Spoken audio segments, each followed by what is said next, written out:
Cette conférence va maintenant être enregistrée. Bonjour tout le monde, mardi 30 juillet 2019, point bourse du jour. Les marchés sont dans la décision de la Fed ce mercredi et puis de la reprise des négociations sino-américaines.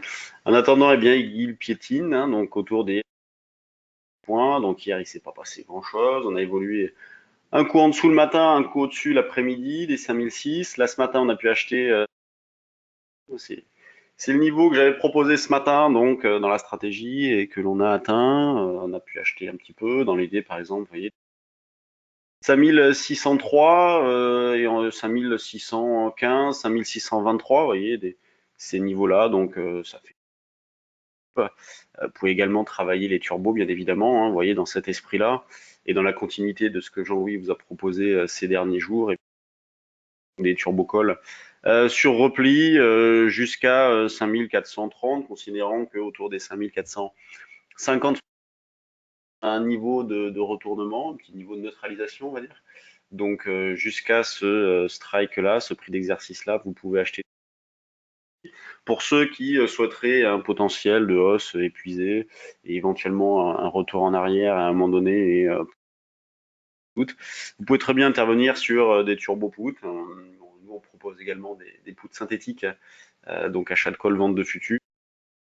Bon, on peut très bien travailler avec des turbo puts en prenant par exemple alors on va prendre une barrière assez proche, c'est pas la peine d'aller chercher, mais pourquoi pas du 5007, vous voyez, donc le 5007, où est-il? Hop, dans la page suivante.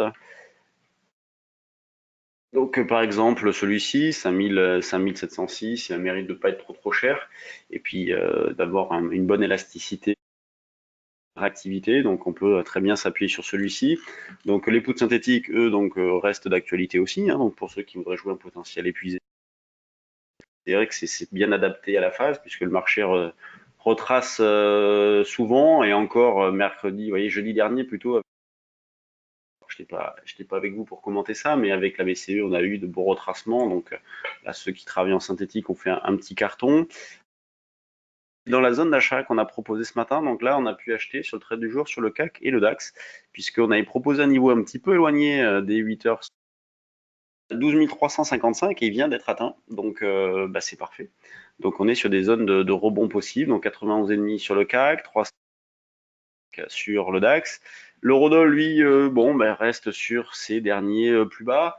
Il y a de quoi être assez méfiant. Alors, on reste toujours vendeur, bien évidemment. On reste au-dessus des 1,11. Bon, certains probablement au-dessus des 1,11 avec un stop reverse dessous. Donc attention, si jamais on commence à passer en dessous, on peut très bien avoir une petite accélération pour pas grand-chose, qui en déclenche d'autres, et ainsi de suite. Sinon, vente sur rebond possible. Alors pour ceux qui ne se sentent pas à l'aise sur les niveaux de call, vous achetez des calls pour fermer votre risque sur d'éventuelles ventes sur rebond. Et le niveau de vente pour, c'est la zone des 1,11, 50, 60. Oui, donc cette zone-là, sur laquelle on a buté lundi soir, 60 graphique-là, au moins valable jusqu'à la fin de matinée, jusqu'à midi par exemple. Il y a pas mal de résultats ce matin. On a Air Liquide qui a sorti ses chiffres. On a Capgemini aussi. On a Legrand, Maison du Monde, Rexel, Valneva qui a annoncé un petit quelque chose. Donc, ça se traduit au niveau des variations. Donc, commençons par les valeurs du CAC. Hop, j'attrape ma liste. Donc, voilà, la liste des valeurs du CAC. Alors, la plus forte hausse suite à ces chiffres. Michelin, la plus forte baisse. Donc, on voit que c'est pas bien méchant non plus. C'est assez régulier. Donc, un 8, un 7, un 8 de baisse, la plus forte baisse. Donc Air Liquide, nouvelle impulsion. Vous voyez, on en parlait la semaine dernière. Quand on a là avec une hausse, une dérive latérale, généralement la sortie se fait par le haut. C'est ce que l'on a sur Air Liquide. Ensuite, on a Technip qui plus, Sanofi qui s'est bien repris. Elle était vraiment pas terrible. Elle a envoyé des petits signaux négatifs là, et elle est vraiment bien repartie. Total, elle, qui reste en bas, qui piétine un petit peu. Donc, si jamais le marché continue de monter, peut-être que certains viendront chercher du Total. grosse pondération du CAC. L'Oréal ne fait pas grand-chose. BNP, les bancaires sont toujours, restent en bas sur des, voilà, sur des niveaux il y a pas mal de temps déjà. Donc c'est pas terrible. Les valeurs qui sont dans les screeners. Et Maison du Monde qui a sorti ses chiffres, moins 15. La semaine dernière, il y a Bourbon placé en redressement judiciaire. Donc c'est toujours particulier les actions à travailler. Vous voyez, on a eu Celle Novo, Bourbon. Franchement, vive le futur CAC 40. Hein. Moi, je préfère largement travailler l'indice aux actions. Au moins, sur l'indice, on n'a pas ce genre de mauvaises surprises. Des bonnes, hein, bien évidemment. Mais si c'est mauvaise surprise, tout de suite, c'est la cata. Recilex, donc bon, on voit qu'il n'y a pas non plus une activité débordante, hein, parce que là, il est 9h30.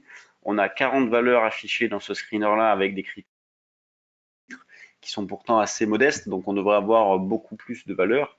Le volume, je pense qu'il est très faible sur le CAC. Bon, allez, on va dire que c'est correct. Je m'attendais à plus bas que ça. C'est pas non plus la folie des grands jours, mais ça reste correct. Un constat avec des indices qui n'ont pas de faiblesse. Donc là, je le disais tout à l'heure, les yeux rivés sur la Fed. Est-ce qu'on va avoir les 0 de base de baisse de taux? C'est ce qui est attendu. Et en attendant, donc on continue de travailler à l'achat, à la vente, l'euro-dollar. Sur ce, eh bien, je vous laisse. Moi, je ferai ce point bourse jusqu'au 9 août. Donc là, je suis à Bordeaux. Donc dès demain, je ferai cet enregistrement depuis Bordeaux. Sur ce, je vous souhaite une bonne séance et on se retrouve demain.